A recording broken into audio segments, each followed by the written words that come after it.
Who are you going to be? And if you'll notice, I'm not asking what are you going to do, but who are you going to be? I'm asking you about how you plan to live your life every day. How are you going to respond when you don't get that job you had your heart set on? For all of you who are going to be teachers, what are you going to do if the students in your class next year just don't respond to your lessons? For all of you going into business, how will you react when your boss gives you a goal that feels way too high? See, these are the moments that define us.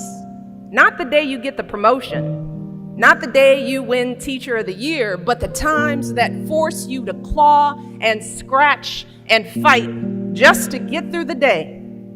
The moments when you get knocked down and you're wondering whether it's even worth it to get back up. See, those are the times when you've got to ask yourself, who am I going to be? And I want to be clear, this isn't just some vague platitude about building character. In recent years, we've actually been seeing a growing body of research that shows that skills like resilience and conscientiousness can be just as important to your success as your test scores or even your IQ. For instance, West Point cadets who scored high on things like grit and determination were more likely to complete basic training than those who ranked high on things like class rank, SAT scores, and physical fitness. So what we're seeing is that if you're willing to dig deep, if you're willing to pick yourself up when you fall, if you're willing to work and work until your weaknesses become your strengths, then you'll develop a set of skills that you can mold and apply to any situation you encounter, any job you might have, any crisis you might confront. But you got to make that choice. Who are you going to be? So graduates, think about how this will apply to your own lives in the future. As you move on, you're going to come across all kinds of people from all different places and faiths and walks of life. And you can choose to pass them by without a word, or you can choose to reach out to them, no matter who they are or where they come from or what ideas they might have, embracing the diversity of experience and opinion that surrounds us everywhere we go. So I encourage you all, seek it out. Don't just spend time with people your own age. You would be amazed at the wisdom they have to offer. If you're a Democrat, spend some time talking to a Republican. And if you're a Republican, have a chat with a Democrat. Maybe you'll find some common ground, maybe you won't. But if you honestly engage with an open mind and an open heart, I guarantee you will learn something. And goodness knows, we need more of that. Because we know what happens when we only talk to people who think like we do. We just get more stuck in our ways.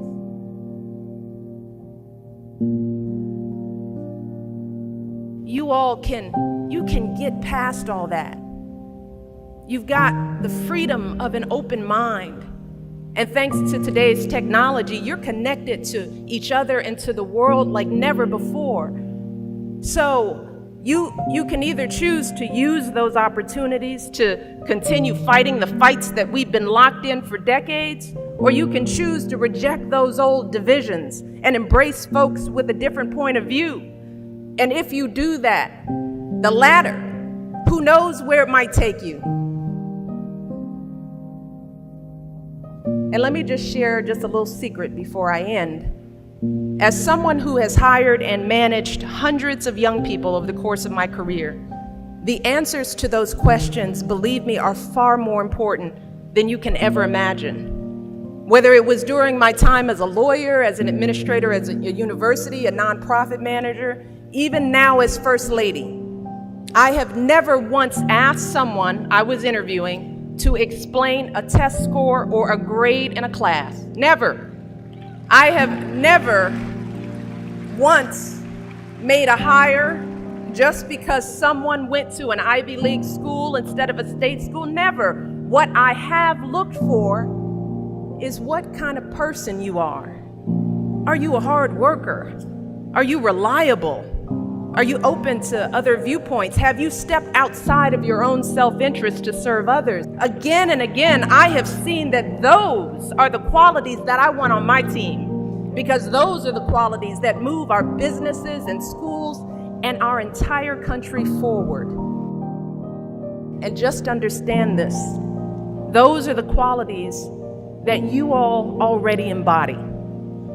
They're the values you learned from your parents, from the communities you grew up in. They are the skills you developed here at EKU as you worked so hard to make it to this day.